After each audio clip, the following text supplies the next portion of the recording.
sunah nabi tah potongan kuku pakai kemis, motongan kuku teh pakai kemis, pakai Jumat eta motongan kuku. Mimitina ku Imam Ghazali di bejaan curug katuhu heula, curug katuhu kadieu jari bugang, terus jari manis, kemudian cinggir, keuri ka cinggir kenca, gade tak eureun di jempol katuhu. Kitu dititana, lamun kos kitu engke milik dareket milik dareket bener sampai sugih teh tina ngeuretan ge hiji poe kemis, nomor kadua cara ngeuretan kos kitu eta mawaan kana sugih. Paingan aing dagang rugi bae. Atuh ngeuretan kuku ge sadaek jeung nyana. Sadaek saya teh wal beres pas salasa ngeuretan kuku, rugi sia dagang karung ka jeung kuku mah ge. Moal untung, pas salasa mah usah pake ngeuretan kuku, sial. Pae kemis, pae Jumat, mun pae kemis sapoe, mun pae Jumat isuk-isuk geus kuku, kemudian kumis, janggot rapihan, kitulah sunnah Kangjeng Nabi urang Kangjeng Nabi Muhammad. Allahumma ya rafi'ad darajat, Allahumma ya rafi'ad darajat, Allah eta qat'ul Islam, ridah teh qat'ul Islam, jelema nu ridah ngaranna murtad. Ridahna megatkeun Islam boh ku niat atawa ku ucapan atawa ku pagawean mantak sing hade ucapkeun ucapan kufur namah boh istihza ngageuh-geuhkeun ngaguguyon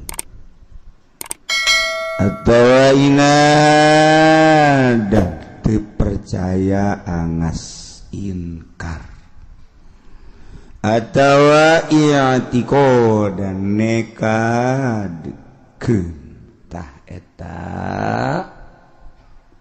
ucapan-ucapan anu ngaluarkeun tina agama Islam nu mun henteu ditobatan disyahadatan deui bakal dikelekep di neraka saumur-umur.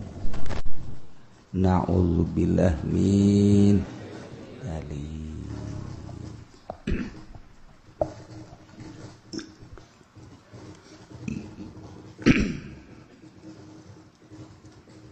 Numan takfaman nafasani asa jelma anu nganapikeun ka zat nu ngadamel alam yakni Allah. Teu percaya bahwa Allah teh pangeran, kufur. Teu percaya bahwa nu nyieun langit bumi teh Allah, kufur. Teu percayaeun nu nyieun urang ieu adalah Allah, kufur. Antak sing hade geus tambah dibahas kamari. Awir rusula atawa teu percaya ka para rasul-rasul Allah. Nyana ngomong Zaid misalna cak Zaid lam yursilhumullah, ja Allah mah teu pernah ngutus rasul-rasul. Tah eta kufur kos kitu. Sing hade urang, sing hade pamajikan urang, sing hade anak-anak urang. Ucapan-ucapan nu mengarah kana kufur teh ayeuna mah ambalaya. Antat sing hade. Heuy, jasana can nyorang Allah ngutus rasul. Ieu nanaonan aya rasul-rasul ja aing sakajauh aing mah teu pernah Allah ngutus rasul. Eueuh rasul teh geus murtad teh lokos itu. Murtad. nafana nubuwatan nabiyyin atawa nganapikeun sifat kanabian anu geus jelas manunggeus jelas kafir mah teu percaya kana sifat kanabian Kangjeng Nabi urang Kangjeng Nabi Muhammad sallallahu alaihi wasallam kafir murtad Kristen murtad lain murtad kafir eta beungeus Yahudi kafir Katolik kafir Buddha Konghucu Protestan wabe Hindu kafir dipanggang ke di akhirat disate na'udzubillah min dzalik sanajan nyana ka Kangjeng Nabi Isa ge Kristen lain nganabikeun ngarasulkeun nyana mah mangerankeun pugu-pugu pangeran jajadianan ai meme Kangjeng Nabi Isa pangeran satu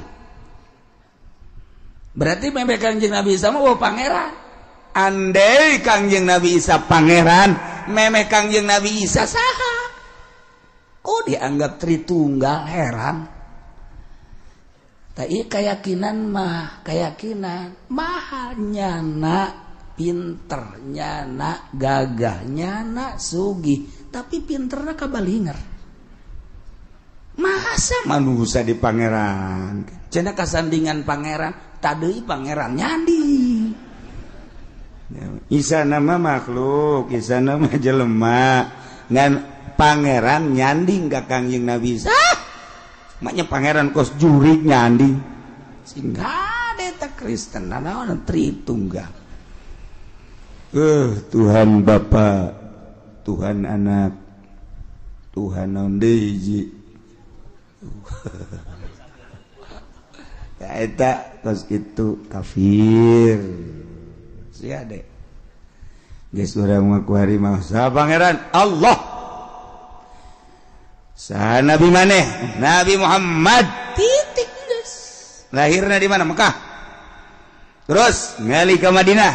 Maut Madinah beres guys. Nah gitu baik guys.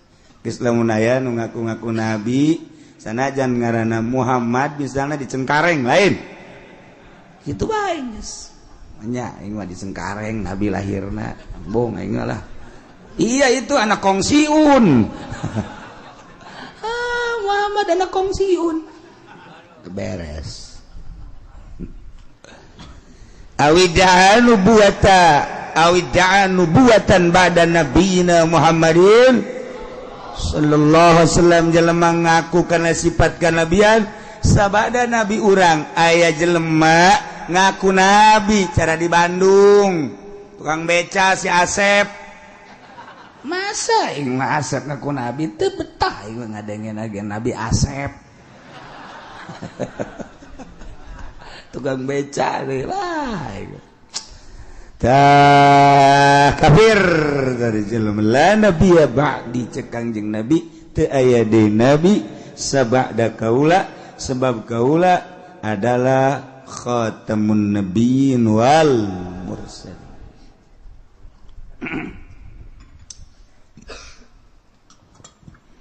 Al-saddaqa mudda'iha atawa ngabenerkeun kanu ngaku nabi. Jelema ngaku nabi kurang dibenerkeun lu ngabenerkeun kana sifat nabi.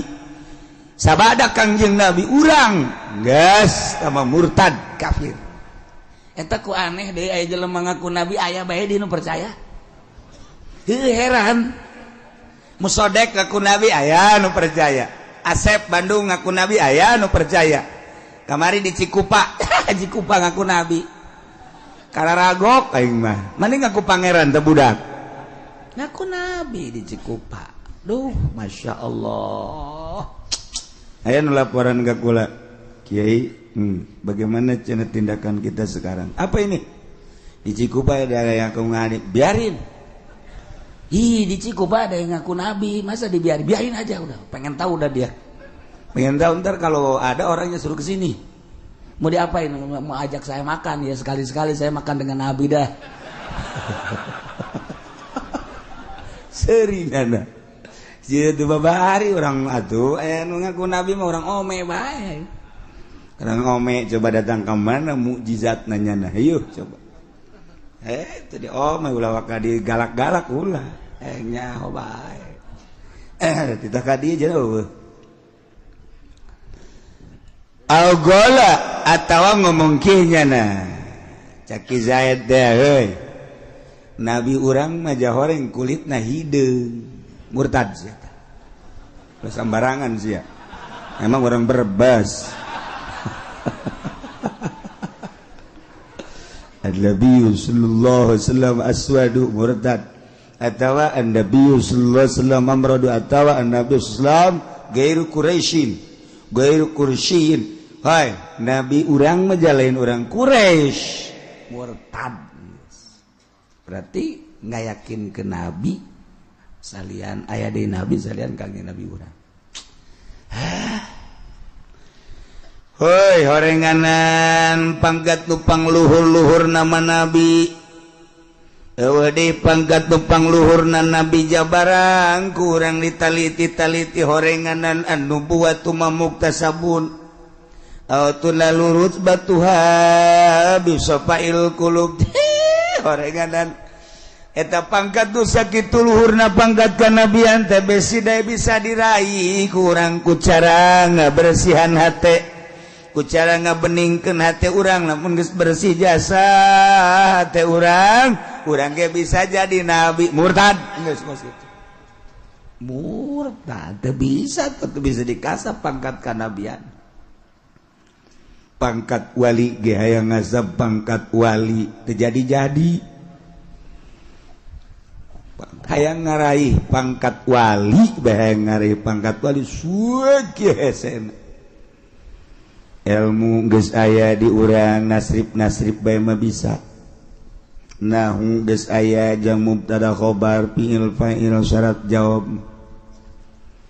urang nyahokeun tentang hadis atuh bisa tafsirna kitu keneh jeung sajabana dibawa ku urang kana pemikiran-pemikiran tasawuf Imam Ghazali, Imam Kusyairi terus beladi tunato kadieuna Tuan Sabdul Qadir dan lain sebagainya geus nyaraho dibaraca ku Kiai Minhajul Abidin dibaraca ku Kiai Ihya Ulumuddin dibaraca hikam maka malah didiskusikeun hikam teh di universitas mah. Tetapi mana pibuktiuna nangan sakadar dibiwir ilmu teh. We nu datang ka jero hate. Neuk hayang raih pangkat wali ge sakitu hesena. Geus jelas-jelas Nabi mah teu bisa dikasap. Nu endeuh ge dikasap pangkat wali pek. Ulah aya di jero hate masih wallah salian ti Allah hiji Allah. Dalam mengis di jero hate Allah doang wali ngaranna. Ulah aya Apansa, ulah aya Kijang, ulah aya Serwiti di jero hate. Ulah aya jahe-jahe. Di jero hate urang mah pas sedak-sedak. Pas sedak-sedak Allah na minggir. Allah minggir nyelepeng.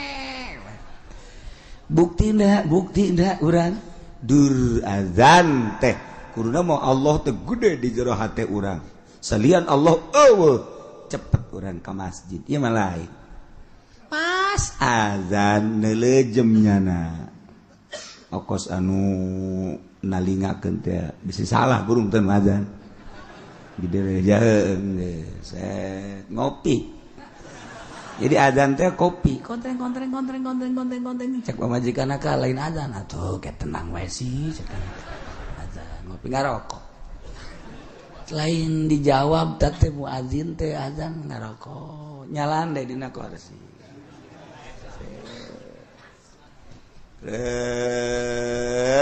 nundutan liwat saja encan ka masjid kene bae atau ka mushola hendak neuleun motor kudu digosokan heula motor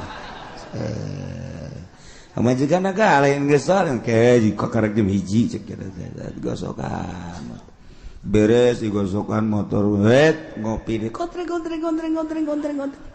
ngarokok deh cek pamajikan agak geus jam 2 dulu kebal kene sajam kene pamajikan mah bagus teh ngelingan bae deres sekali-sekali pamajikan ngelingan salaki isuk pamajikan dieling heuh ulah nonton TV bae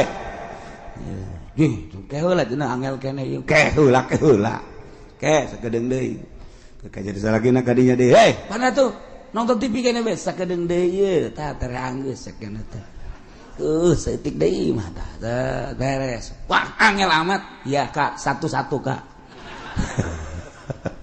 naon eta pas sedap di jero hate teh aya kopi aya rokok aya motor tah eta ngicin anu kos kitu nah hese wali mah eueuhna naonan di jero hatena kuari mah boro-boro nu bodoh kiai na ge geus ngatur proposal eta jauh ka jadi wali tah kiai anu sok nyenan proposal buang kawarah tah mah kiai tah boloon bin tolol bin goblok tah mah naonan ge kituana tuh kan utar atur nu karitu lain hayung miceunnan panyakit di jero hate ulah aya salian ti Allah tah ieu hartina pangkat kanabian mah teu bisa dikasap boro-boro pangkat nabi pangkat wali ge sakabupaten Boa aya wae saprovinsi Banten Boa aya Boa eueuh saprovinsi Jawa Barat Boa aya Boa eueuh masyaallah nu mantak urang dizarahan ge Syekh Asnawi sosok wali Allah hayang bae urang zarah kanyana nu mantak urang dizarahan ge Syekh Mansur Cikadueun sosok wali profil wali mantak urang hayang bae Syekh Maulana Hasanuddin Syekh Yusuf di urang teh kajen kumaha ge hayang bae teu bisa dilarang-larang sebab eta mah sinar Allah nyinaran ka urang supaya urang teh ngahijing ke di akhirat mantak zarahna urang sok macem-macem segala ya coba nu boga maksud gara-gara tulis kayak kukula diusulkeun boboh geus wauh jasa burungnya nama teh usal-usul Gade nu boga maksud ka dieu make amplop nulis make amplop sian amplopna geus tah mah goblok bin tolol tuh ada rese auhiya ilayya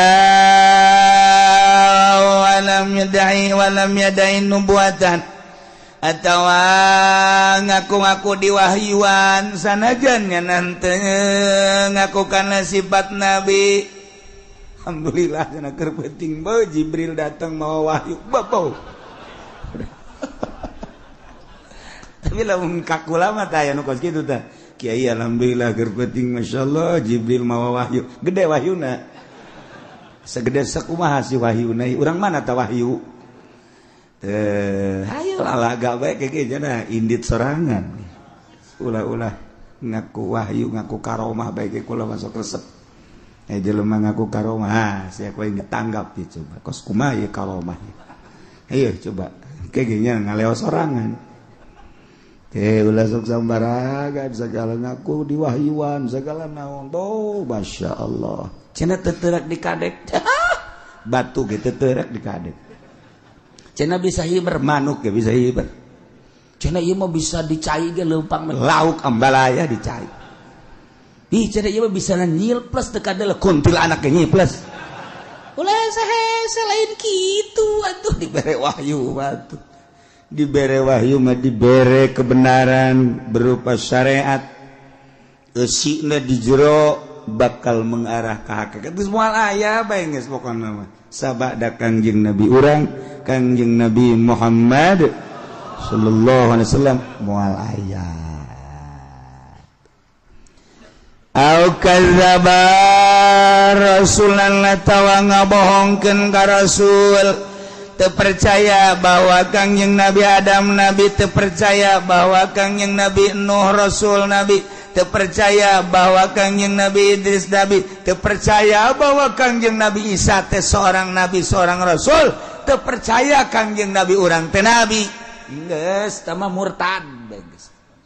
Antak Nasoro, Nasrani, Yahudi murtad. Lain murtad kafir. Awasabahu atawa nyarekanan ka Nabi model kamari Denmark, model orang Belanda nyarekanan ka Kangjeng Nabi, eta kafir. Istaqafa bihi atawa ngenteng-ngenteng Nabi, nganggap hina ka Kangjeng Nabi, atawa kangaran Kangjeng Nabi, ngaran Kangjeng Nabi teh Muhammad, ngaran Kangjeng Nabi teh Ahmad, ngaran Kangjeng Nabi teh Yasin, ngaran Kangjeng Nabi teh Toha, ngaran Kangjeng dina Quran nambalaya ngaran Kangjeng Nabi. Nah, kuari dihinakeun ngaran Kangjeng Nabi. Mendak mun aya ngaran Muhammad, kemudian ku urang dikieu-kieu, terus urang dibalangkeun ka sampah ka kocomberan. Maksud ngahinakeun itu murtad. Ngade eta, masyaallah. Awistakhaffa bismillah atawa nganggap enteng, nganggap hina, ngahina-hina ka ngaran Allah. Geus bogoh tah ngaran Allah dihina ku urang. Asmaul Husna. Wallahul ladzi la ilaha illa huwar rahmanur rahimul malikul qudusus salamul mu'minul muhaiminul azizul muttaqin terus sabarul mutakabbir ta eta ngaran Allah Asmaul Husna. Talar ku urang Asmaul Husna. Abengke di jero kuburan pinu ngara di jero kuburan cacaang Asmaul Husna. Ulah ditulis ditabengkeun bae dibaca tilog ditarar henteu. Ngenderes tage daripada nabengkeun artis mah di imah urang atuh Asmaul Husna nganu bagus dari talar. Sebab ieu kabeh nu aya di alam dunya moal kaluar ti Asmaul Husna. Mentek walillahil asmaul husna fad'u hatok sebut doa gitu non celuk ku urang Asmaul Husna. Ieu kabeh moal kaluar ti Asmaul Husna. Babeh mun ku urang ditataan hiji-hiji da eueun nu kaluar ti Asmaul Husna. Geus lamun eueun nu kaluar ti Asmaul Husna atuh Allah kabeh mengarah tuh ke jero. Mantak wali Allah teh neule gunung nu kadeuleu Allah, neule langit nu kadeuleu Allah, neule tangkal nu kadeuleu Allah, neule laut nu kadeuleu Allah, neule segala rupa nu kadeuleu Allah. Sebab naon? Sebab ieu kabeh teh moal kaluar ti Asmaul Husna. Lamun geus gaji kos kitu bakal resep. Resep kena poho dahar, poho nginum sakali daharna gembul, sakali nginumna loba. Ngan ulah wakaki kituanan. Hayuh bae heula ngaji syariat. Ke lamun geus mantep karak mengarah ka dinya. Engkena bakal poho ka pamajikan, poho ka anak, poho ka perusahaan, poho ka sagala rupa. Sebab ieu kabeh Asmaul Husna. Mantak aya bahasana beat. Sumpah setia. Dek ninggalkeun dunia urang cicing di dunia tapi ninggalkeun dunia nembus dek ka Allah make jalan pintas hayang usul ilallah.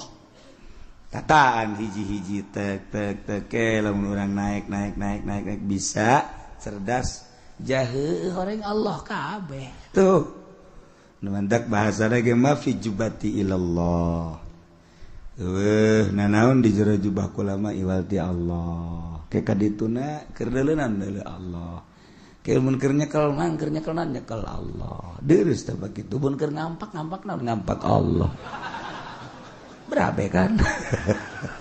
Tentu itu pakai bahaya gaji ka dia sebab Allah kan. Geus can usim ulah waka.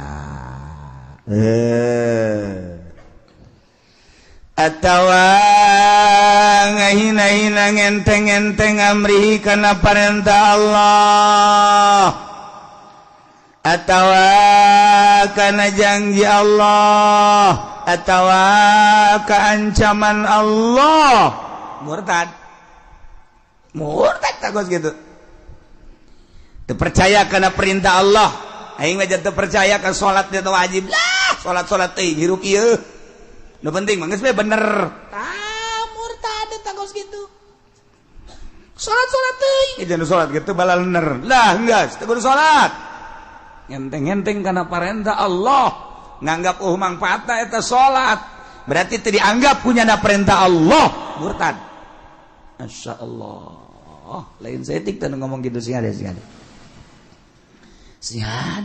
urang ge osok ngomong batur padahal mah cenah jakula salat bae puasa terus cenah tapi teu sugih-sugih jeuh sia teh daun hubunganna salat jeung sugih atuh eta teh kos kitu kan lah cenah kula mah geus mal ngalaksanakeun perintah Allah lah cek kada teu percaya ya kieu-kieu keneh bae eta murtad kudu maca 2 kalimat syahadat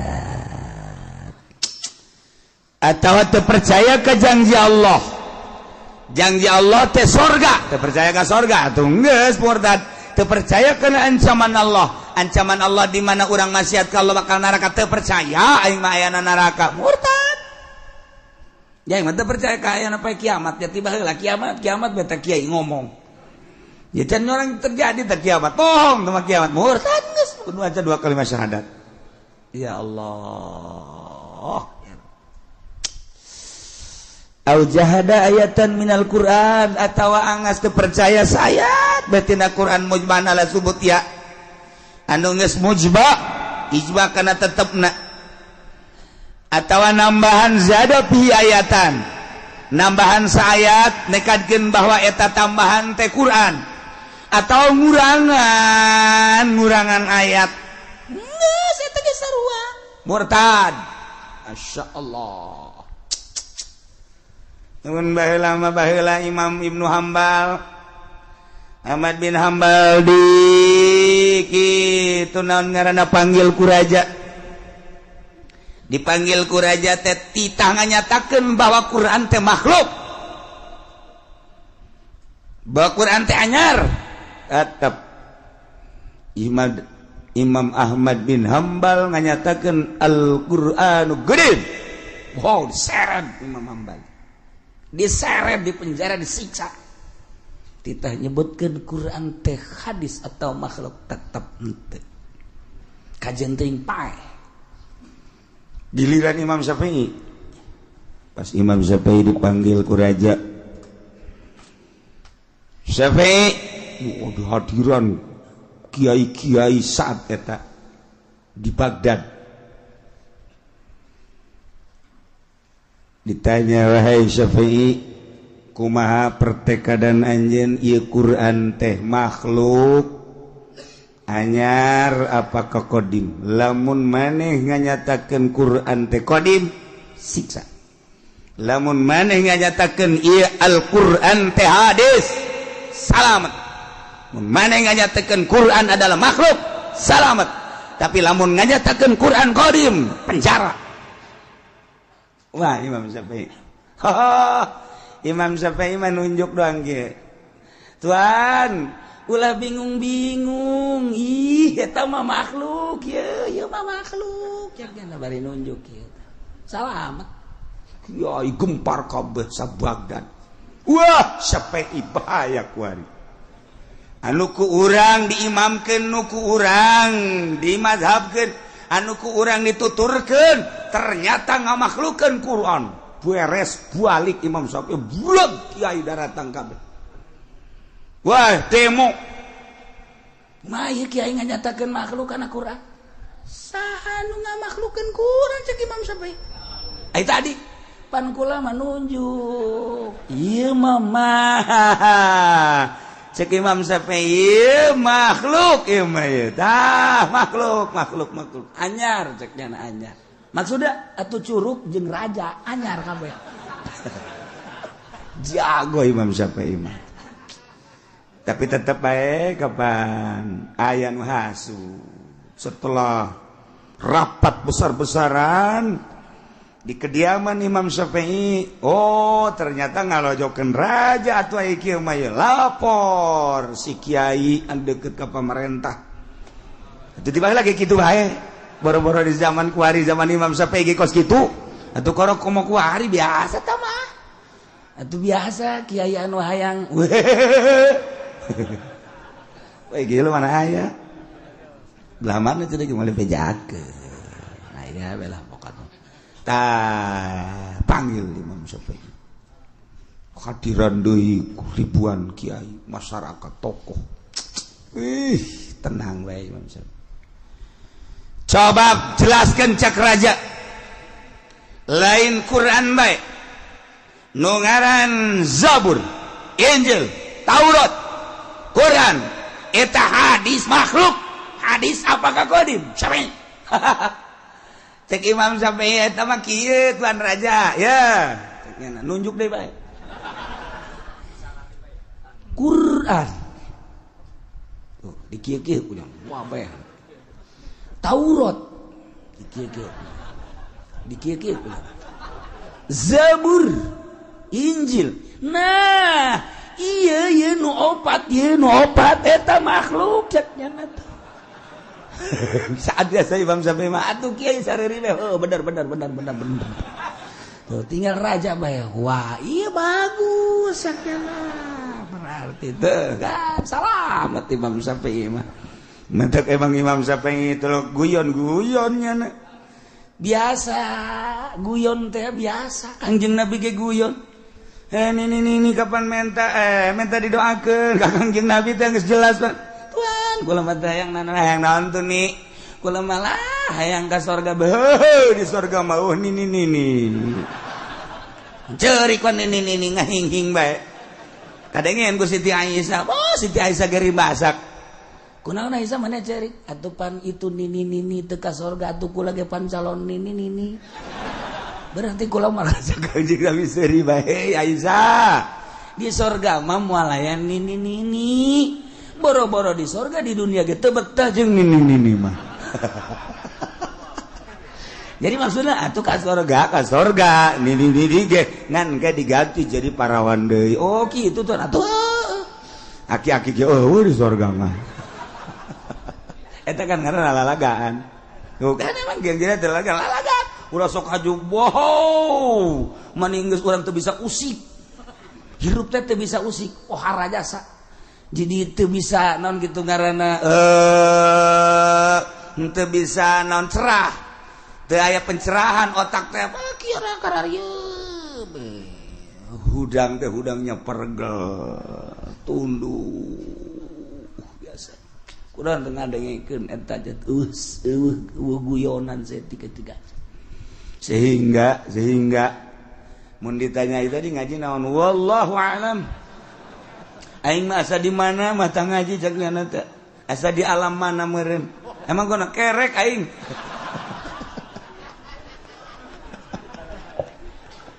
Tiba lagi kan. Aya guyon ngan ulah diseja-seja. Namun diseja-seja cilaka atuh geus pembawaan. Dari cara Gus Dur pembawaan. Di mana bae atunya guyon bae. Kajian kuku mah guyon bae. Masya Allah. Emang pembawaan mah teh Kanjeng Nabi ge atuh guyon.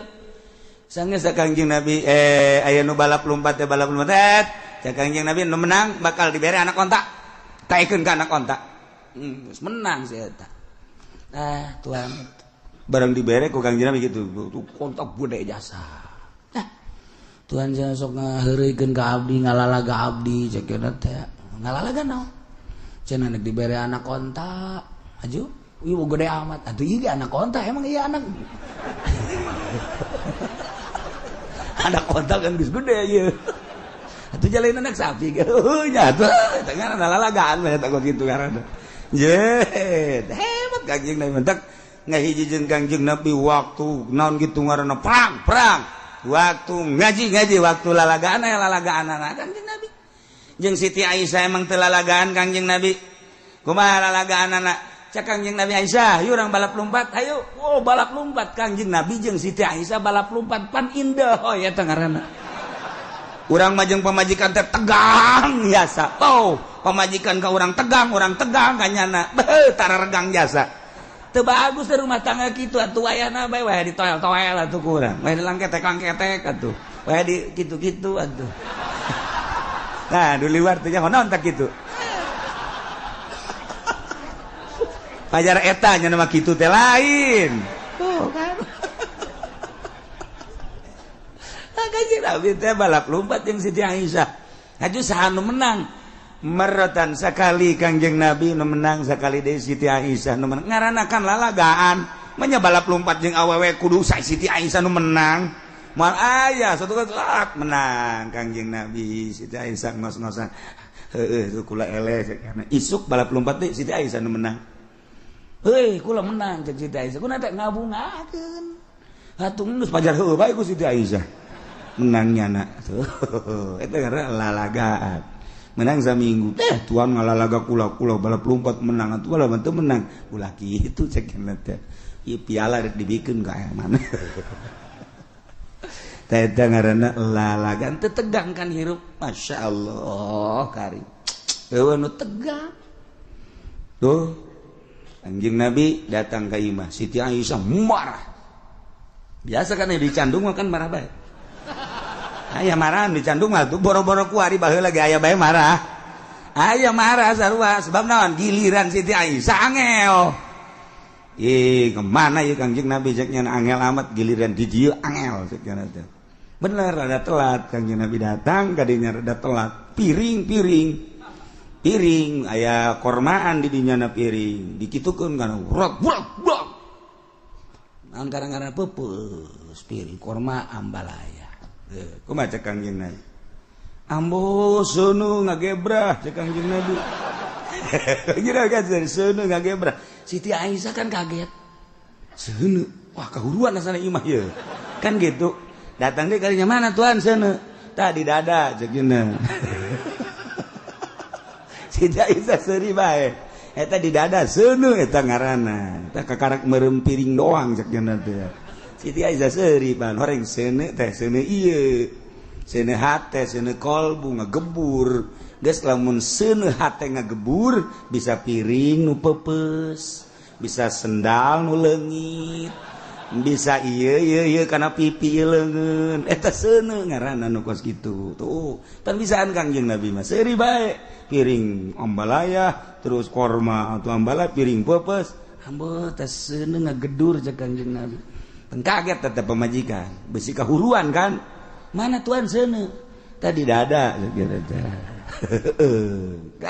kartikan ku Siti Aisyah eta ngaranna lalagaan geus kitu masyaallah pembawaan masing-masing nu kos kitu mangan mun dijieun-jieun haram mun dijieun-jieun haram cara Imam Syafi'i cek Imam Syafi'i Zabur di kieu-kieu kunya wah beh jelema naleukeun Taurat Injil Quran nah ieu nu opat makhluk cek cenah bari kieu nya ieu nu opat makhluk atuh cak raja heuh makhluk deui bener geus salamet maneh geus tinggal kiai bae bener sampai bener ieu nu opat makhluk cek cenah make otak masyaallah geus kiai ge daratang deui maksud tuan Imam Syafi'i naon dia nu opat atuh curug opat makhluk ieu mah tah opat itu mah kodim cek nanti kos kitu jeung jelema pinter mah tuh hese mantak hati-hati jeung ahli Allah jeung ahli hakikat jeung ahli thariqah kadang lain kulit lain eusi Gus Dur lalampahan ke gereja ji atuh wali Allah loba nu lampahan ke gereja ai can bisa ulah heulanan jang nyana bae heulanan loba kene nu lalampahan ke gereja kede anteupeun heulanan ke urang bakal kapanggih kira motifna kumaha ke gereja engke mentak ulah ngabesan ngajina ieu pelebah ridah mah ieu nah lantaran ieu kapisah ku ngabesan rugi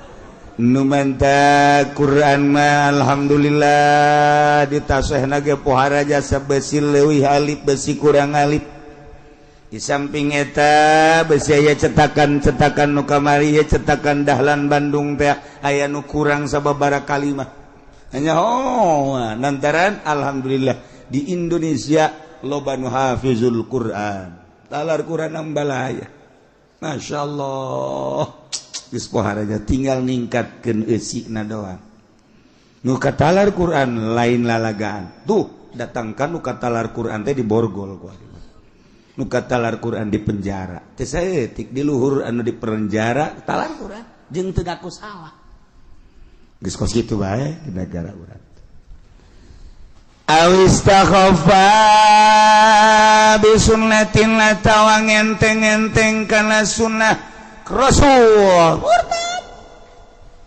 nyenteng-enteng kana sunah Rasul teh murtad kama lau gila lahu andai kata aya nu ngomong kieu ye dengekeun nya kana Nabi sallallahu alaihi wasallam idza akala laika asabi'ahu thalatha kayan Kangjeng Nabi di mana barang dahar nya nama make tilu doang tuh tilu sanggeusna tilu iya tas daharna dilamotan gitulah keayaan barang dahar Kangjeng Nabi tilu nya nomor nu digunakeun teh nah kemudian mantas digunakeun dilamotan nah iyalah sunah Rasul cek urang teh sebab Kangjeng Rasul lagi gitu ngomongnya laisa biadabin laisa ada biadab kos kitu mah lain adab cek nya emang kunaon atuh hiji ngadaharna korma lain sangu lamun anu dahar sangu moal ku tilu geus mah lain adab teh mah situasi bae teh mah kos kitu mah murtad eta kos kitu sing ada sunah Nabi ulah sok make dihela-hela teh mah teu ngadaharapan korma di urang mah pan sangu teh mah lain adab teh mah lantaran atuh kapan lamun tilu bae sangu kieu moal bisa teh mah geus lain adab teh mah teu percaya urang mah eta kos kitu adab teh mah situasi bae murtad lain saya tik dakwaan ngomong gitu sing ada ulah gogoyon endek 5 mah 5 bae ngan ulah ngaleungitkeun sunah Rasul siapa nak nuturkeun sunah duh can bisa cek yana molos bae ka dieu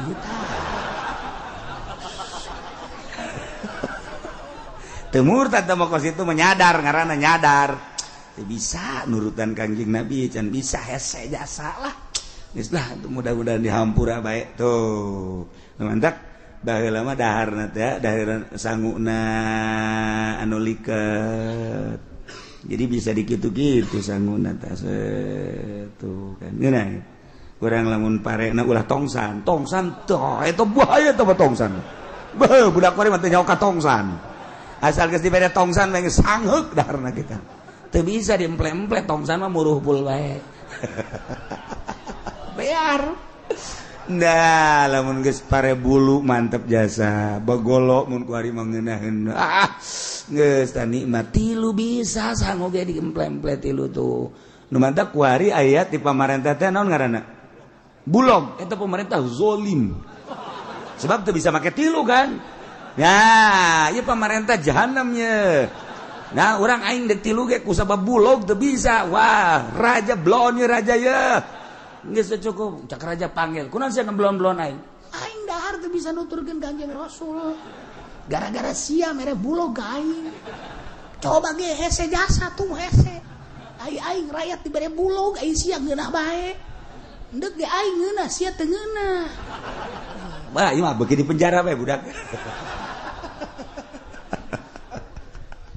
ya Allah ya Rabbi awas ya dek ulah ngenteng-ngenteng kana sunah Kangjeng nu mantap kula pernah didebat satu ketika kula muludan moal dicaritakeun di tempat di daerah urang keneh daerah urang muludan kula nyaritakeun nyiwak terus tidak muludan teh nyaritakeun sunah nyiwak terus poe Jumat teh make jubah putih sakumaha dina riyad be gitu eta tah pernah muludan dok aya seorang kiai anu sok di istana zaman Pak Harto kebal lalakon nyana nyaritakeun teu sunah cek nyana make siwak kieu cukup sekarang kita ganti oleh menpol cek nyana pakai odol menpol udah itu kan untuk membersihkan gigi. Pada dasarnya cek jana teh lebih bersih manpul daripada siwak. Aingna aya kene di dinya, geura turun sia ku aing.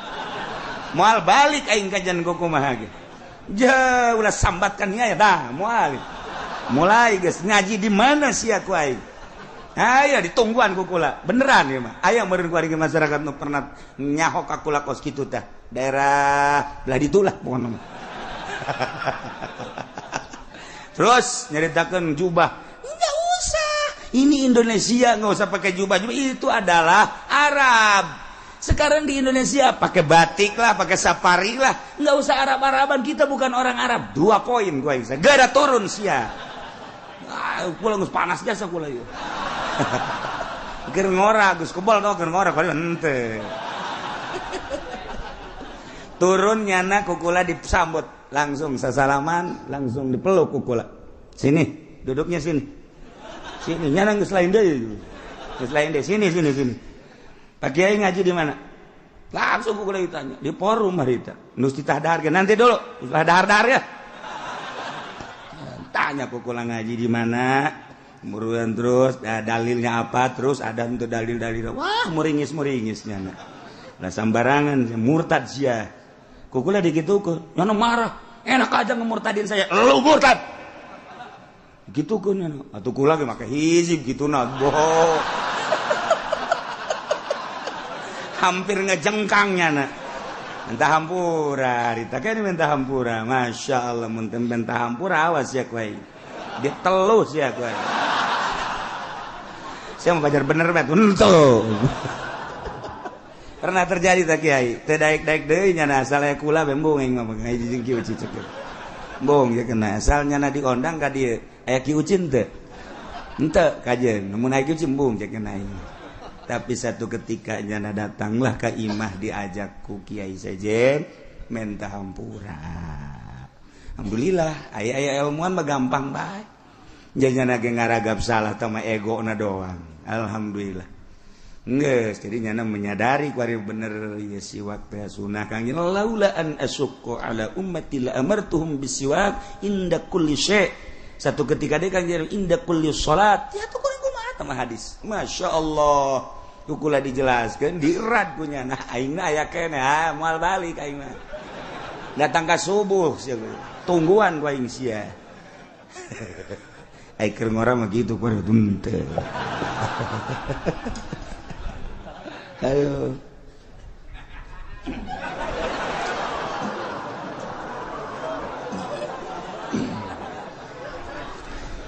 At-tawakkil. Gallim azbarak fa innahu sunnatun. Kuku potongan sunah Nabi Gallim azbarak. Sunah Nabi potongan kuku pakai kemis. Motongan kuku teh pakai kemis, Jumat, eta motongan kuku. Mimitina ku Imam Ghazali di bejaan, curug katuhu heula. Curug katuhu ka dieu jari bugang, terus jari manis, kemudian cinggir, keuri ka cinggir kenca, gade tak eureun di jempol katuhu. Kitu dititana, lamun kos kitu engke milik dareukeut milik dareukeut bener sampai sugih teh tina ngeuretan ge hiji poe kemis nomor gadot cara ngeuretan kos kitu eta mawaan kana sugih paingan aing dagang rugi bae atuh ngeuretan kuku ge sadaek nyana sadaek saya teh wal beres pas salasa ngeuretan kuku rugi sia dagang karung ka jeung kuku mah ge moal untung pas salasa mau usah pake ngeuretan kuku sial. Pae kemis, pae Jumat, mun pae kemis sapoe, mun pae Jumat isuk-isuk, geus kuku, kemudian kumis, janggot rapihan. Kitulah sunnah Kangjeng Nabi urang Kangjeng Nabi Muhammad sallallahu alaihi wasallam cek Kangjeng Nabi gallim azbarak fa innahu sunnatun. Cek aya jelema ngomong, tuh tetegan kuku sunnah Nabi tah. Kumaha ngomong la aful wa in kana sunatan. Moal aing mah. Moal dikeretan sanajan sunah moal aing moal geretan kuku murtad. Berarti istizanya na eta. Maksudna ngalelemekeun, ngahinakeun kana sunah Kangjeng. Moal mah moal bae. Ulah ngomong-ngomong kieu. moal aing mah moal ngeureutna sanajan eta sunah moal ulah mau kos kitu moal wakalan lah geus cukup henteu teu murtad kos itu mah kunaon emang moal waka henteu moal bae moal wakalan henteu naon lain geura keureutan eta sunah kajenting geulanana moal bae heula henteu masalah ima engke ieuna paranti naon ngaranna capitanana kurang bagus sok nyeri moal waka atau moal waka bae heula serem kos maung lah ieu mah kajen henteu teh mah kos kitu mah mana ya kiai sok paranjang teh kukuna teh kiai bae panjang kuku dah barang ditanya kiai kok panjang kuku kiai cenah kiai batur mah nernak ayam kula mah nernak setan di dieu tadeuy kiai blon ieu ngomong kos kitu teh sembarangan moal kula mah laaf qulu ingkana sunnatan moal motongan kula mah sanajan emang eta sunah moal kajeun kuku bage masyaallah karim eta murtad iyalah ngabohongkeun ka rasul ngabohongkeun ka nabi nyarekanan nabi ngenteng-ngenteng nabi ngahinakeun ka ngaran nabi ngaran Allah perintah nabi janji Allah janji nabi ancaman Allah ancaman nabi atawa teu percaya ka saayat betina Al-Qur'an anu geus mujma' ala tsubutiha atawa nambahan saayat atawa sahuruf atau ngurangan atau ngenteng-ngenteng sunnah nabi nganggap ka sunnah nabi ngalecehkeun ka sunnah nabi ieu murtad naudzubillah min zalik wa min zalik Nabi Ilyas jelema anu ti kelebu didatangan ku Kangjeng Nabi Ilyas cara Habib Abdurrahman ti kelebu begitu ti kelebu kemudian kobe pararai nya nama diangkat ngobrol di jero laut terus teu karasa di laut ngobrol banyak lempang di jero laut datanglah ka darat ditungtun dan datang ka darat orang aing ieu di jero laut ditungtun di bawah kadat ditanya kunyana ai ieu saha kuring Nabi Ilyas berangkat jadi Nabi Ilyas osok nyalametkeun nu ti kelebu entak sing hade besi ke di Cikupaya Ilyas ajak ka laut pakai kalkap kabeh Ilyas eta batu beres ilah siratul mustaqim wassalatu wassalamu rahmat Allah nu dibarengkeun kalawan ngagungkeun salatul makrunatu rahmatul makrunatu bita'zim assalam jeung kasalamatan yana hormat muga ditetepkeun ka khatamur risalah wal hadi minad dalalah anu nuntunan ka rasulan yana Kangjeng Nabi urang anu nuduhkeun tina kasasaran jeung muga ditetepkeun ka musarrifil mursal ulah rusul mursal bi asfil kitab kutubi wal kitab sa Muhammadin nyatane Kangjeng Nabi Muhammad sallallahu alaihi wasallam an-nabiyul ummi anu diangkat jadi nabi nu bangsa ummi artina ummi teh tara nulis tara maca sebab lamun nulis dianggap Quran buatanana mun maca dianggap menang nyontek tina bacaan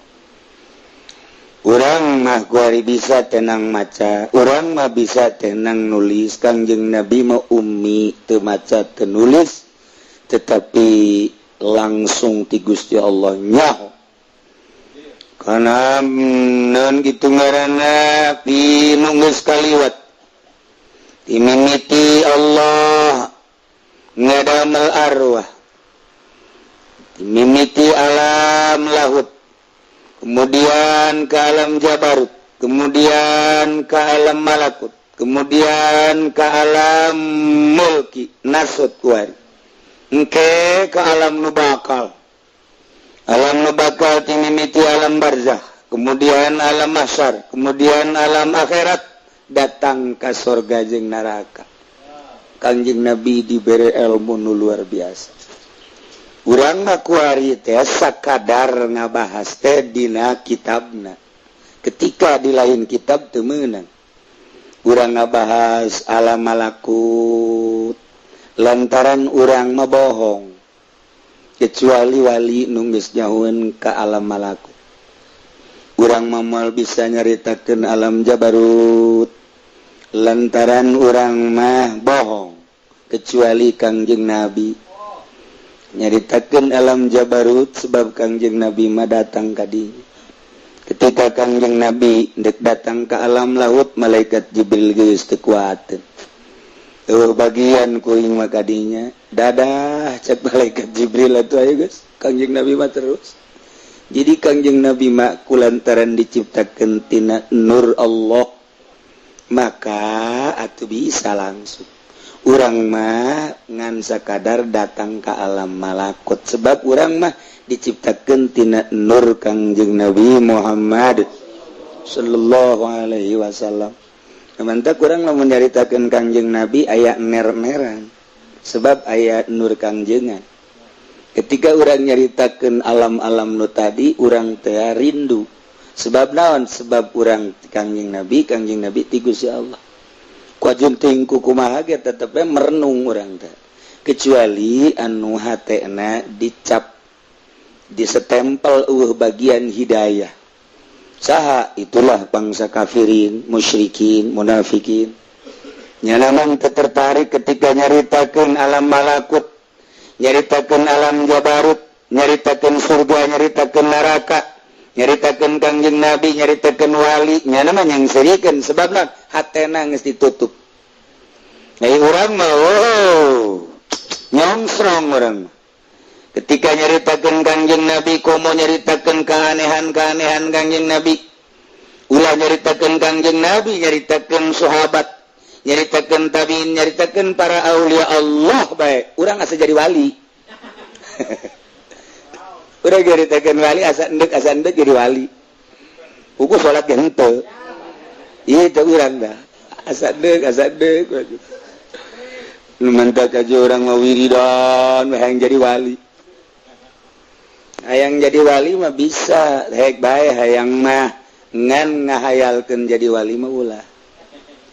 Lantaran anu mukakeun sirrun min asrarillah ieu tah. Sirrul asrar. Nu mukakeun sirrun min asrarillah yakni makrifat hanya Allah. Urang ibadah mah ibadah bae. Ketika ku Allah tadi bukakeun mah tun teu bae. Sanajan urang ibadah geus pohara jujung kelan tarangna geus hideung saparo. Kos PKSI eta teh dibukakeun mah tun teu bae. Teu urusan Allah. Siapa ibadah bae ka aing adapun nu bukakeun urusan aing. Atuh ku aing dibukakeun sia nyaho aing ku aing teh tun teu bae. Siapa penting ibadah ulah ngahayal-hayal jadi wali. Ayo bae ibadah sesuai jeung aturan-aturanana. Lamun urang ngahayalkeun jadi wali, moal datang-datang sebab nafsu. Hayalan hayang jadi kiai eta nafsu. Ya aing zakir mah lumayan ngaji amil geus durumiang geus alfiang geus patul muin geus beban aing tu aing teh jadi kiai-kiai. Emang nu ngiaikeun saha? Aja bae urang kulantaran teh jadi kiai nyeun urang teh naon karangarana kartu nama Kiai Haji Abdul Razak.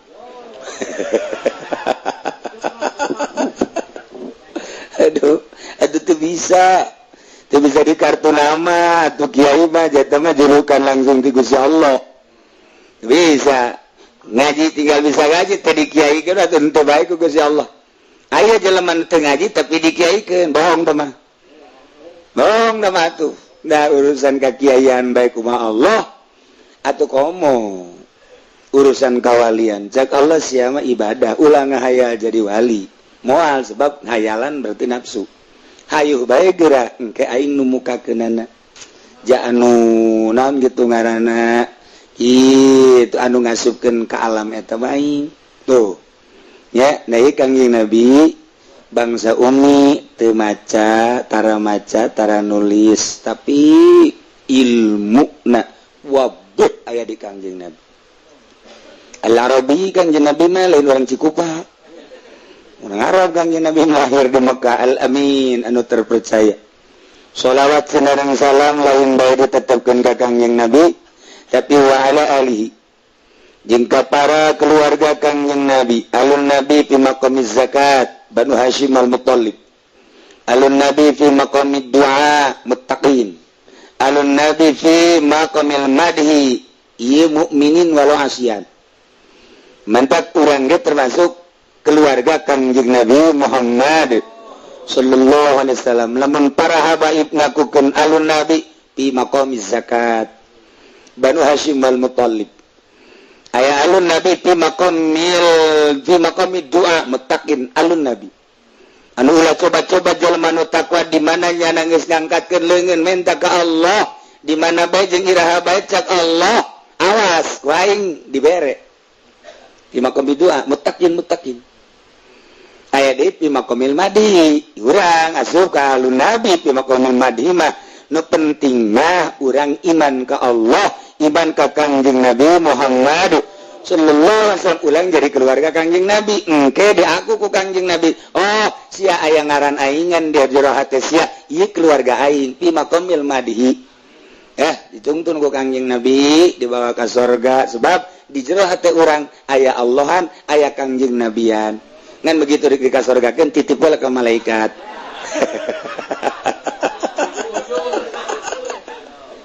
aduh Zabaniah cek Kangjeng Nabi ieu deuk di ka surgakeun ye ngan pangnyeuseuhkeun heula siap cek malaikat Zabaniah waduh anu ala alihi hudatil muhtadin keluarga Kangjeng Nabi teh anu juara di pituduhna jelema anu menang pituduh kabeh masyaallah muttaqin wa sahabihi jeung para sahabat Kangjeng Nabi al-akhyar sahabat Kangjeng Nabi teh anu terpilih anu dipilih ku Gusti Allah jadi sahabat Kangjeng Nabi nu cek Kangjeng Nabi ashabikan nujum sahabat kaula lir teu beda jeung bintang di langit bi ayyihim iqtadaitum ihtadaitum kamana bae maneh nuturkeun pasti menang pituduh sok urang nuturkeun saha warga lain nuturkeun saha iwati para sahabat urang nuturkeun Kangjeng Nabi teh jamal bisa lamun teu nuturkeun sahabat di mana eta Bukhari an Jabir bin Abdullah golan Nabi di sahabat an Abdullah bin Umar golan Nabi an Abi Hurairah golan Nabi cacak Bukhari Muslim Sunan Abi Daud Ibnu Majah Nasai ndeu kumaha urang nuturkeun Kangjeng Nabi na nu mantek eta lah jelema-jelema nu brilian bisa ngerangkum ucapan-ucapan Kangjeng Nabi sehingga dijelaskan ieu lah sahih ieu lah dhaif ieu lah mudhal ieu lah mu'an'an itulah hadis dibagi ieu lah hadis yang paranti hukum ieu lah hadis qisah ieu lah hadis itu fadilah dibagi-bagi hadis teh nu mantap urang teh kuari keur nyaritakeun dia hukum berarti kudu sahih nyaritakeun dia fadilah nu dhaif ge masalah geus dibagi-bagi cacat para sahabat anu ngarangkum hadis beladeuna Imam Bukhari bae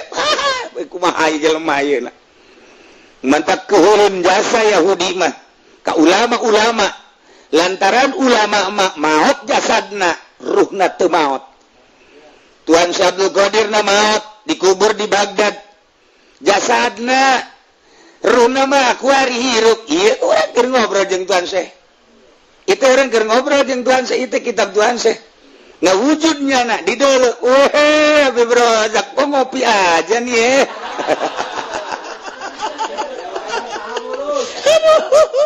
di deuleu ke Tuan Syekh emang hal kumaha itu lain tamu kula lain tamu urang di tamu Tuan Syekh jalan ngandalkeun urang atuh urang ngasapira urang Tuhan nyana cicing di dia jelema teh santero datang ribuan manusia datang jutaan manusia dan mungkin cerita jutaan atuh aya Tuhan lamun ngandalkeun urang naon deuleun urang Tuhan hadir trak nyanding jadi kasurupan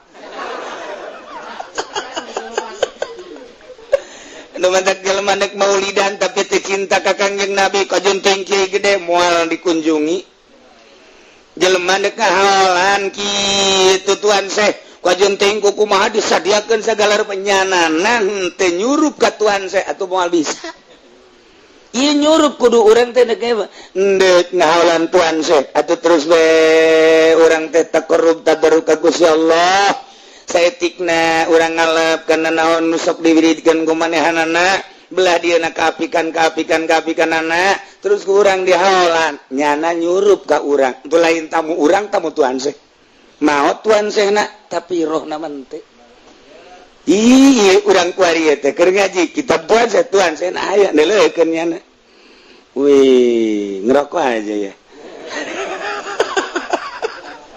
waduh batunya gede-gede banget tuh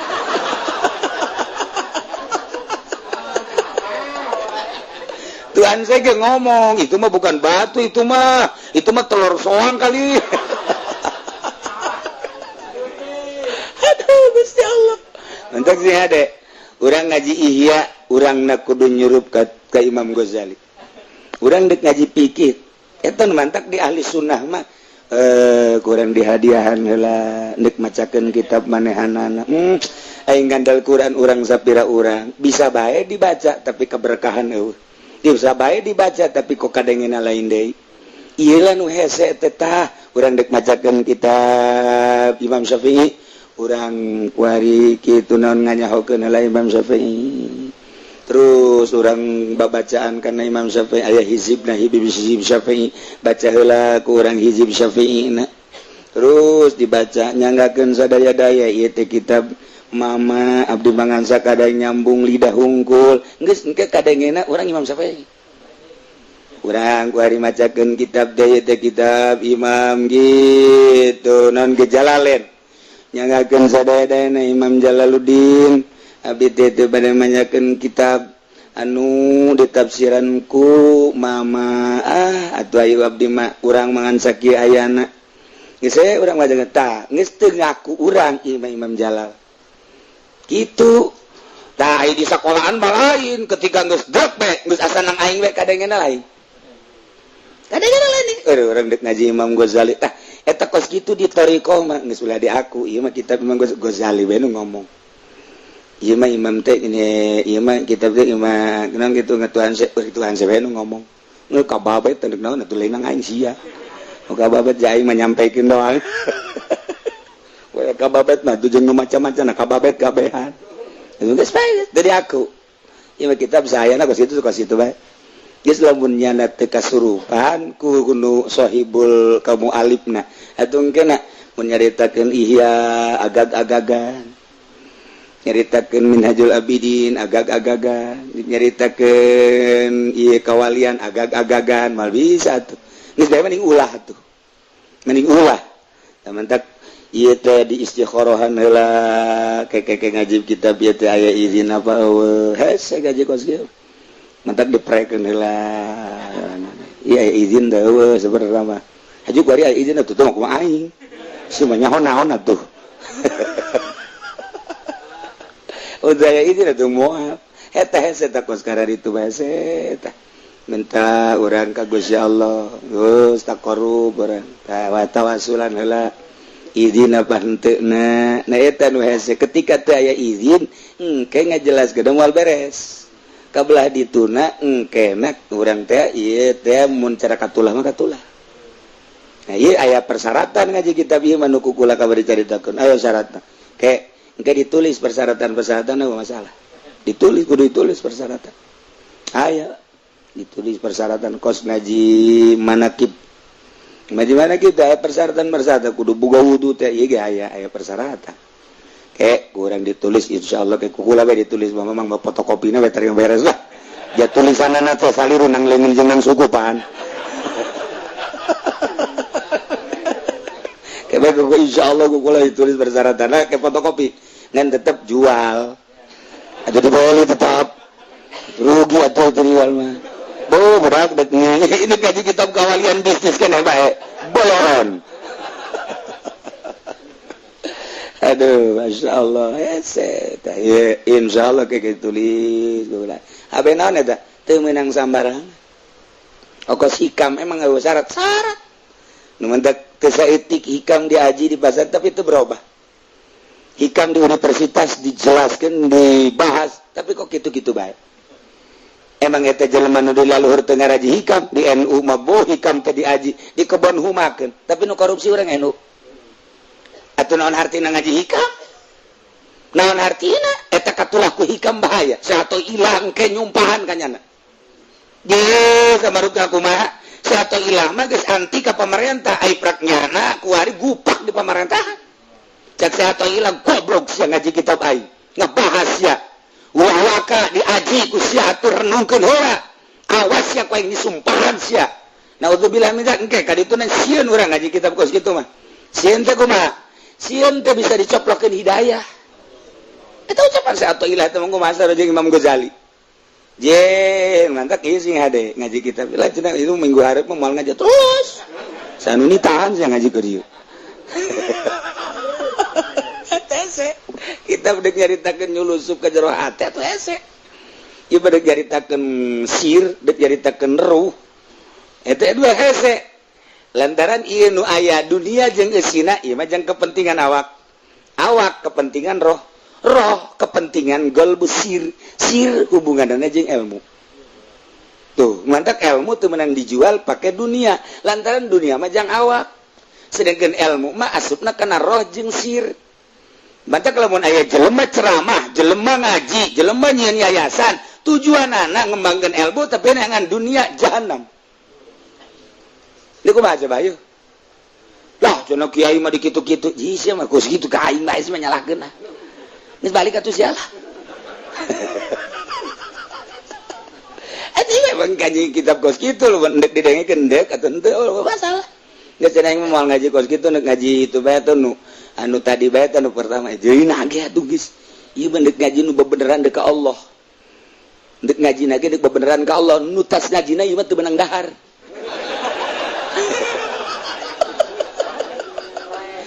kiai mah cenah pugu ngaji kadua ge deuk dahar dibalik coba oh itu daharna ke jang ibadah ieu tuh haju sukusnya mah haju dikitu-kitu Pak bela diri nah ieu keur carita jang kepentingan awak kepentingan ruh kepentingan sir atau lain-lain ngatak ieu mah deuk lain deuk nyaritakeun kepentingan awak ieu mah hubunganana deuk nyaritakeun kepentingan ruh ieu mah nyaritakeun kepentingan golbu di jero golbu aya sir di jero awak aya ruh ieu nu neuk dibahas jadi lamun jelema nu encan pernah ulin ka roh atuh banyak urang mah salat teh asa awak bae pan urang mah salat teh asa awak bae Allahu akbar ro akbar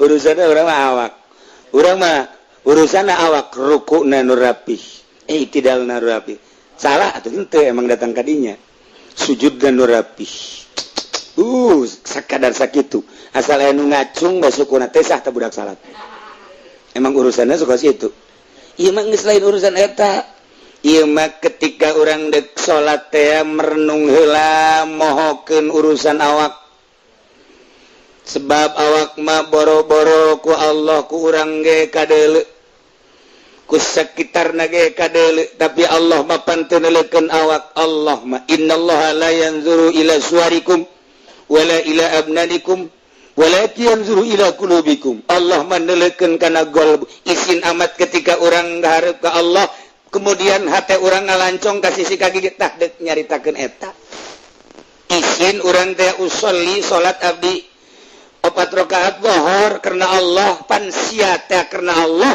tapi kunaon ngalantur hate sia tah deuk dibahas eta ulah kena ngalantur berarti memang salat ku urang dipohokeun heula lain awak nu rek salat teh ieu mah nu deuk salat teh roh geus roh urang anu dibersihan ku urang dideulekeun ku Allah roh urang teh kurang mah teu kadeuleu disebutna lelembutan latifah Allah Maha Latif ningalikeun kalatifah lelembutan urang isin amat ketika Allah nu Maha Latif neulekeun kalembutan urang lelembutan urang ngaco inget ka mobil inget ka motor inget ka jabatan komo nu hayang nyandung ya isin jasa cak Allah tolol goblok sia neuk salat ka aing ngahareup ka aing kos sia eta ngalancong ka dieu tah deuk diurusan eta supaya mantep kurang teh tanpa ngaleungitkeun jasad kudu diheulakeun geus syariat heula abeh kadeulina syariat cek nu neuleu urang nu neuleu teh ka awak urang sesuai jeung Fathul Muin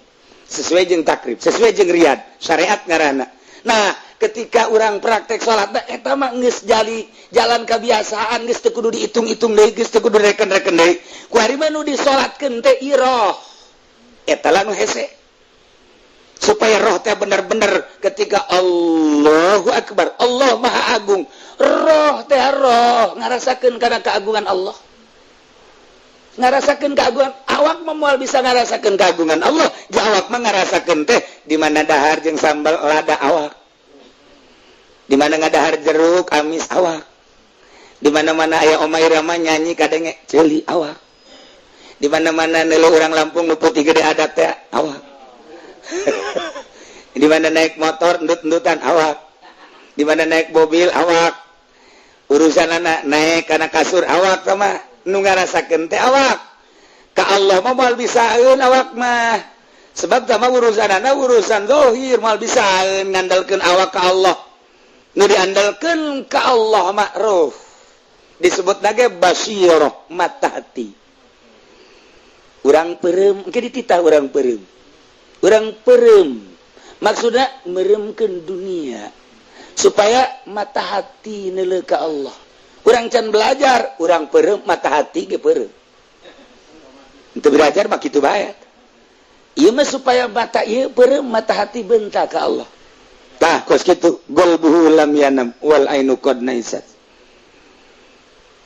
qalbu Kangjeng Nabi lam yanam teu pernah sare sanajan matana nundutan socana nundutan manah Kangjeng Nabi matara kulem tina salilani mangsa sanajan bari socana ieu nundutan sebab eta mah sifat kemanusiaan nu mantap Kangjeng Nabi mah Kangjeng Nabi sanajan nuju kulem apaleun saha nu aya Kangjeng Nabi salat di hareup jadi imam di tukang sabara baris jeung saha-sahana nyahoeun kos urang bae kuari sanajan ngaji tetep nyaho di ditu di meja geus aya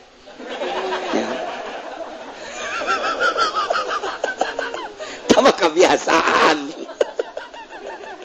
tuh kan itu urang ngaji kitab ieu mah Sirrul Asrar lain nyaritakeun salat kumaha rukuna kumaha sujudna kumaha qiyamna kumaha tidak lain ibadat nyaritakeun supaya salat urang teh roh urang bener-bener ka Allah sebab naon sebab Allah mah aya teu kudu ka Mekah teu kudu ka Gunung Tursina teu kudu ka Sidratil Muntaha ketika urang dibukakeun hijab mah atuh di dieu ge aya nu mantak engke geus jadi nama teu kudu ka gunung teu kudu ka leuweung neuk nanaonan neuk ka Allah emang Allah aya di gunung aya di leuweung lain eta mah geus jadi ketika can jadi riweuh neuk ka Allah riweuh ku manusia neuk ka Allah riweuh ku dunia neuk ka Allah riweuh ku situasi ngajauhan manusia ngajauhan dunia ngajauhan situasi nenangkeun roh neuk ka Allah uzlah ngaranna tuh nu mantak lamun teu nyaho cara Muhammadiyah nanaonan uzlah emang Allah aya di leuweung soekeun sungut dah kadieu mumpung aya tanagaan kene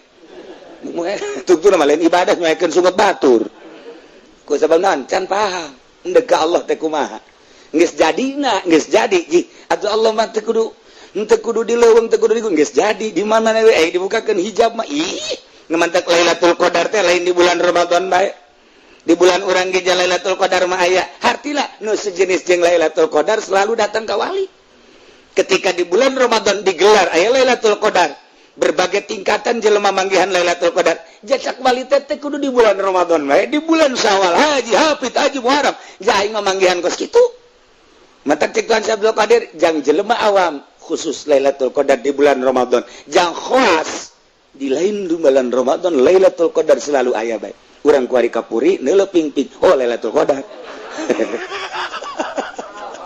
tuh alhamdulillah pendoan eta ya na masalah kitu alhamdulillah aduh 5M 12M nah ieu mah keur carita alun nabi hudatil muhtadin ashabun nabi al akhyar al muntaqabin lain sambarangan alun nabi anu bisa hadin hudat anu naruduhkeun ka jelema nu meunang pituduh tanpa alun nabi muttaqin moal nyaho urang moal nyaho ngabahas tentang ruh lamun Tuan Abdul Qadir nyaritakeun Imam Ghazali nyaritakeun para aulia Allah nyaritakeun anu nyana geus tolong di alam nu eta urang sakadar nyaritakeun ge lamun urang encan datang ka dinya atawa encan ner-neran urang ge agak-agagan bahwa henteu Mantak orang mau nyaritakeun ieu bae nyaritakeun Isra. Urang nyaritakeun Isra saaya-ayana bae. Kangjeng Nabi disrokeun minal Masjidil Haram ilal Masjidil Aqsa. Di Masjidil Aqsa mi'raj Kangjeng Nabi. Terus naik ka luhur. Lantaran urang macam pernah sakikitunna bae kadengenan kitu ngeunaheun. Henteu ngeunaheun. Coba nu nyaritakeun wali, nyaritakeun Isra. Lantaran nyana geus pernah Isra. Emang Isra jeung Kangjeng Nabi unggul atuh lain. Ja Kangjeng Nabi Isra Mi'raj teh akan eta teh dikugusi Allah diisrokeun di mi'rajkeun sedengkeun Kangjeng Nabi teh pan uswatun hasanah. Atuh lamun uswatun hasanah liman kana yarjullaha wal yaumil akhir atuh urang ge mantak naon nurutan Kangjeng Nabi Isra. Di mana? Di kontrakan ka kontrakan. Tuh sia mah kitu bae pugu. Turutan. Kumaha ieu Isra Kangjeng Nabi? Loba jelema nu Isra. Mun ditanyakeun saha kiai mana nu atuh aya. Biasa Isra dia lempang teh ya lempang golbu nu lempang lain awak nu lempang Isra Kangjeng Nabi minal Masjidil Haram ilal Masjidil Aqsa jelas kemudian Mi'raj Kangjeng Nabi jelas umat nage umatna aya atuh lamun nuturkeun Kangjeng Nabi majak Kangjeng Nabi uswatun hasanah cuman kaditu nage dijelaskeun nya wa ma utitum minal ilmi illa qalila nu dibere ilmu teh saeutik. Jadi sakabupaten Tangerang paling hiji. Sakabupaten Serang bae aya bae. Sakabupaten Pandeglang bae aya bae. Kesa Bandung bae aya bae. Iyalah wa ma utitu minal ilmi illa qalil. Ngan aya. Jelema nu Isra biasa, Mi'raj biasa. Tergantung nyana pangkatna datang ka mana lamun uas kurni ku Kangjeng Nabi katingali keur ayun-ayunan di Sidratil Muntaha apa eta Mi'raj berarti. Kangjeng Nabi nanya ke malaikat Jibril, "Mana hadza ya Jibril?" "Hadza min ummatika, ismu Uwais Qarni." Masyaallah. Cak Kangjeng Nabi menyana mah ayun-ayunan di hadapan Sidratil Muntaha coba di hadapan aras gitu. Nyana mah ayun-ayunan di hadapan aras, pan kipodo 5 dipuri. Kok Bapak Brozak tadi itu di Cikupatenan karena tadi? Di Cikupatenan tadi. Citra. Abi Brozak beli jagung dirinya, Pak. Anting ngagoda sabelah teh. Ajung teu boga duit dibeli na kucing cin ban eta. Nah, ieu keur carita Mi'raj Isra. Geus lamun aya kiai nu geus asup ka alam eta ketika nyaritakeun Isra Mi'raj nyantai-nyantai sebab nyaritakeun dirina teu bohong. Urang mah kuari syahadat urang bohong. Nah ngaji kitab ieu mah supaya syahadat urang ulah bohong. Asyhadu abdi nyaksian berarti benar. Ketika nyaritakeun Isra abdi pernah berarti benar. Ketika nyaritakeun Mi'raj abdi pernah berarti benar. Saha jelema nu kitu wali. Lamun Tuan Syekh Abdul Qadir nyaritakeun kula Isra kula Mi'raj, kula kaget.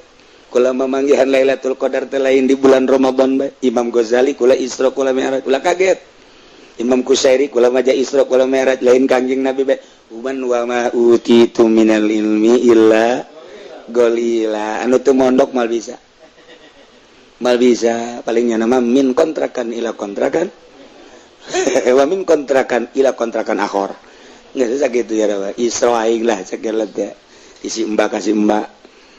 Bisa kalau andak mondok ngarasakeun payetna cicing di pondok kudu masak sorangan kudu nyese sorangan anggal hiji ku 12an di pondok mah kos gitu perbut anggal hiji hulu mana ieu bisa pahili hulu sebenarnya mah itu di pondok eta kos gitu eta di pondok mah Masya Allah karim, tapi indah kaditu bagi indah. Oh, orang di pondok teh keur uzlah. Mantap, lamun teu kahartieun mah lah kiai atuh nyieun bae kantin abeh ngeunaheun. Oh, ndek di kitu mah gampang. Atuh jelema di dieu santri aya 500 atau 600 aing nyieun kantin per orang dipungut sekian, atuh aing jadi sugih engke jadi sudager.